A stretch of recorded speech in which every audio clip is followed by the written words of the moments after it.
Hey everybody, welcome to another episode of Daily Motivation, 365 days of consistency, so we can do the same things over and over again until they become habit. Even my introduction's getting better. After doing it about 116 times, right? It improves. So today, and I hope you're having a great Sunday morning, doing well today, and everything's working in your favor. And I appreciate you taking your time to watch this, either live or not live. Hey Jim, what's going on, buddy? I appreciate you taking your time to watch this.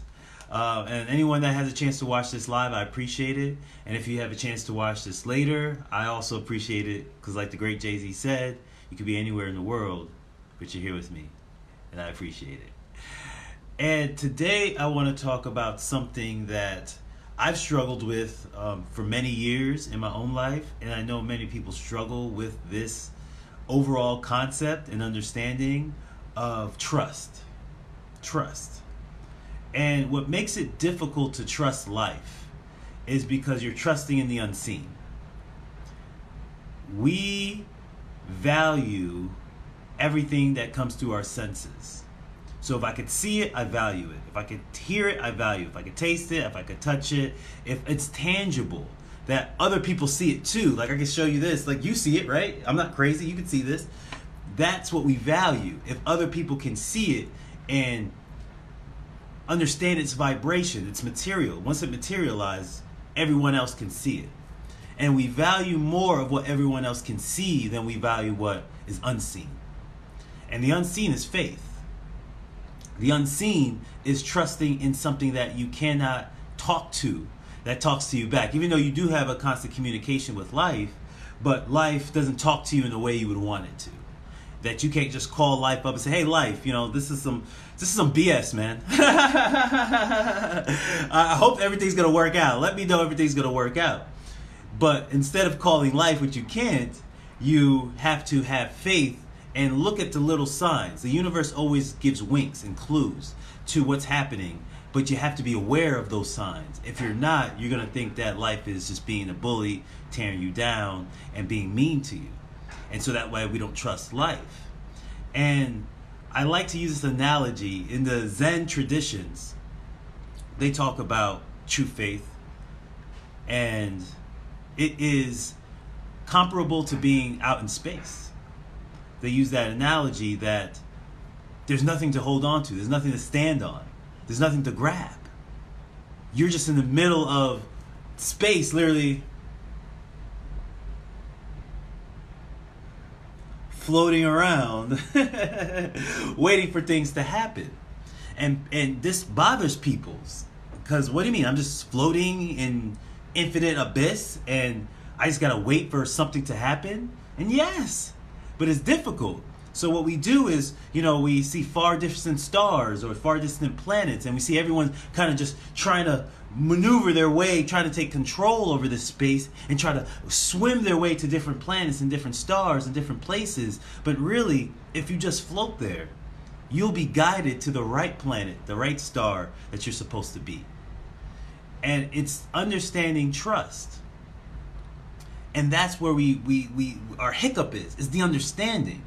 And there's laws to the universe that if you understand these laws, it'll be easier to trust. Because you say, okay, this is how life works. I got it now. Let me move forward with it.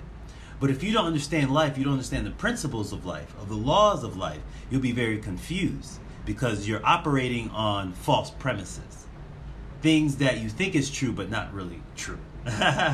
Because what we think is true to hold on to something. I remember I was reading the story of Exodus in the good book in Moses, and Moses left for 40 days up to a mountain to come to get some more revelation, and he puts his cousin Aaron in charge. He said, "Aaron, I'm gonna go up to the mountain. I'm gonna get some revelation. I need you to just be in control. Make sure the people of Israel are good while I'm gone." He said, "All right, I got you, Moses."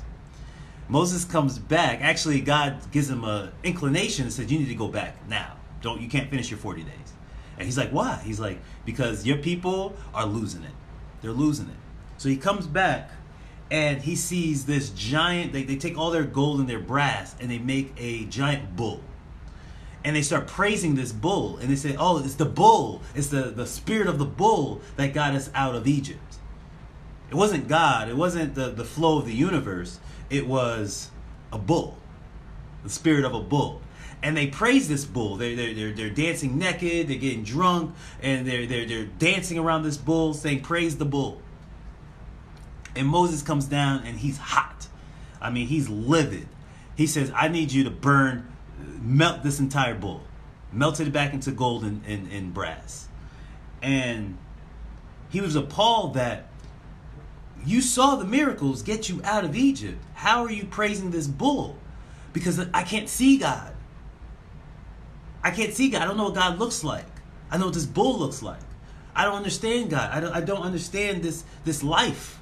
Okay? I don't understand how the miracles work. But if I have something to hold on to, at least I have something I could praise. Something I could say is tangible. And Moses says it's not tangible. That's the point. That's the point. That miracles happen out of the untangible. That's how something can come out of nowhere if it's untangible. If it's not something you can hold on to. If it's not something that you need to grip. If it's something that is quote unquote random. That's how miracles can manifest themselves. Nothing can come out of nowhere if it's tangible. If the bull is the tangible thing, nothing, you know what it is. It is what it is. It's solid. It won't change. There's no way a miracle can happen in something that's tangible. But it's the untangible, the unseen, the ungrabbable, the ungrippable, the ununderstandable that things can grow from. That things can actually grow from. And that's the understanding of trusting life, is to know there is nothing to hold on to. There is nothing to grab, which is very hard to understand. But you are being guided. You are adrift in an ocean that's being guided by a stream. And if you can just relax in the stream, what happens, we try to row against the stream. We start trying to go up against the stream, and that's when life just hits you. Trust me, I've done it for years. I was swimming upstream. I was like, I know where I'm going. Listen, stream, you can't push me around. I know where I'm going. I know what I'm doing. And life just kept hitting me. Finally, I just turned around and said, all right, I'm gonna go with the stream. But probably the most intelligent thing I've ever done is just go with the stream. Secondly, sometimes we go against the banks. We're zigzagging because we don't know where we want, and we doubt. And in doubt, you're going against the banks. You're zigzagging. You're saying, "Oh, well, maybe I should be going this way." Boom, you hit a shore. Maybe I should be going this way. Boom, you hit a shore. Maybe I should instead of going with the stream. So my point today is, in order to trust life, you must go with the stream of life. You can't judge it as, oh my God, this stuff is happening. Oh, this is against me. This is bad. Maybe it's something good. Maybe it's flowing to exactly where you want to be. So you just got to trust it and say, well, I don't exactly understand everything that's happening right now, but I trust life. I trust you. I trust you. I say, you know what? I know I'm not born to suffer. I know none of us are born to suffer. I see cats, I see birds, I see trees. They're living the lap of luxury. I look at my cat sometimes and he's just chilling. How do you know you're going with the stream? Great question, Jim. How do you know when you're going with the stream? You feel good. You feel good. When you know you're going with the stream, you're not scared. You're not fearful. Fear comes from going against the stream. Even in your thoughts, when you say, okay, this is the worst thing that can ever happen to me in my life, that's a thought going against the stream, because it's not true. It's not true. One, you haven't lived all your life to say this is the worst thing that ever happened to me in my life. That's one. And two, every time you can look in your own past, whenever you've hit a roadblock in life, whenever you've ever hit a roadblock, hey Mark, how's it going? Whenever you ever hit a roadblock in life, something got you out of it. The simple fact that you're watching this video, the simple fact that you have a home, you have kids, you have loved ones that you can take care of, shows you that nothing is bad except when we think it is. And so your thoughts go against the stream by thinking this is terrible, this is horrible, this is bad. Because every bad has a seed of something good. Cats are the chillest teachers ever. They really are. They really are. They really are. See, what happens is when the stream is flowing and you're flowing with it, you're at peace. You said, hey, listen, I got fired yesterday. That means something good's coming on this way. That's going with the stream. Because these are laws. These are principles. Once you understand the principles of life, you understand life. When a door closes, that means another one's ready to open. Hear this. When one door closes, that means another one's ready to open. So that's a principle in life. So if a door closes on you, you should rejoice and say, word, okay, where's this new door opening? When I quit my position in engineering, doors opened for me. I found a teaching gig teaching kids Korean in Korea. And that advertisement for that position was only there for a week. I just so happened catch that exact position at the exact time I was ready to quit my job. It all flows. There's nothing random. There's nothing random. And to flow with the stream is to be at peace with everything that happens in life. With the principles that everything always works out for you, that life is leading you to exactly what you've been wanting, what you've been saying you've been wanting. It's just now life is pushing you to get you there. And to flow with the stream is to be at peace with everything that happens in life. Don't judge it at first value. The thing is, we judge things at its first value. As soon as something happens, oh, I judged it. That's bad. Or that's good. I say so even keel. They say when you praise, if you are praising something or you are being praised, you will be condemned. Period. Whatever you're putting on a pedestal will be broken down. It's life. It's an ebb and flow. Nothing, everything's high and everything's low. So when you run in the middle, you're cool with everything. You're cool with everything. Hey, you got $1 million. Cool. Cool. Hey, you're in debt. Okay. Which is very weird to be in, but when you're not extreme in your emotions and you ride the wave, that's when you're being on stream with the universe. That's when you're trusting because you're not too high. Something good happened. Okay, that's part of my dharma. Something bad happened. Okay, that's part of my dharma. But it's all leading me to my overall goal, my overall purpose, and the reason I'm here on this planet. Everyone's at peace. I look at my cat.